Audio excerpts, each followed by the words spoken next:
સુરેન્દ્રનગરના વઢવાણમાં એક વિચિત્ર બનાવ સામે આવ્યો છે। નવા 80 ફૂટ રોડ પર આવેલ નવકાર સોસાયટી 1માં અચાનક ટાઇલ્સ ગરમ થવા લાગી।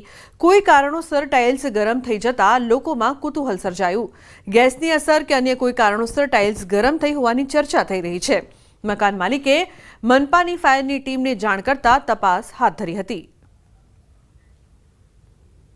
આ જીઓલોજિસ્ટનો વિષય છે। એનું કારણ કે સુરેન્દ્રનગરમાં ભૂસ્ખલન અને ખનિજ વ્યાપક પ્રમાણમાં મળી આવે છે, એટલે એની સરફેસ પ્લેટમાં કંઈ ઇફેક્ટ થઈ હોય એ જીઓલોજિસ્ટ જાણી શકશે। તપાસ કરતા અહીંયા જતા દાદીઓ એટલી બધી ગરમ છે, અંદરથી ગરમ વરાળ ને એવું પગ મુકાતો નથી છેલ્લા 12 કલાકથી। જે માટે અમે ફાયર બ્રિગેડના અને આજુબાજુના અમારી સોસાયટીના માણસોને જાણ કરેલ છે। ગુજરાત રિક્ષા ચાલક રોજગાર બચાવો આંદોલન શરૂ થયો છે। મોટર વ્હીકલ એગ્રીગેટર માર્ગદર્શિકાનો વિરોધ કરાઈ રહ્યો છે। છેલ્લા 2 વર્ષથી ઓનલાઈન એપ્લિકેશન ઓલા ઉબેર અને રેપિડો કંપનીઓના શોષણ બાબતે રિક્ષા યુનિયનો દ્વારા વાંધા અરજી રજૂ કરી છે। મોટર વ્હીકલ એગ્રીગેટર 2025માં કંપનીઓને શોષણ કરવાની છૂટ આપવામાં આવી છે, તે બંધ કરવામાં આવે તેવી રજૂઆત કરવામાં આવી છે।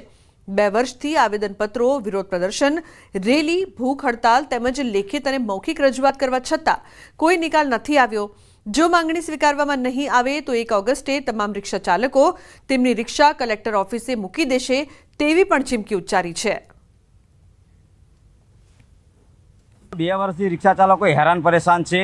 એમાં કેન્દ્ર સરકાર દ્વારા જે એગ્રીગેટર ઇસ્યુ કર્યો છે કે જે નિયમ, એનો અમે સખત શબ્દોમાં વિરોધ કરીએ છીએ। અમદાવાદ નહીં પણ ગુજરાત નહીં, દેશભરમાં આનો વિરોધ છે। કારણ કે એની અંદર કંપનીઓને છૂટ આપવામાં આવી છે કે જે કંઈ ભાડું થતું હોય, ધારો કે 100 રૂપિયા ભાડું થતું હોય મીટર પ્રમાણે, તો એ 150 થી 200 રૂપિયા પણ લઈ શકે, અને સામે રિક્ષા ચાલકને 100 રૂપિયા ભાડું થતું હોય તો 70-80 રૂપિયા પણ આપી શકે। તો આવી છૂટ આપવામાં ના આવે।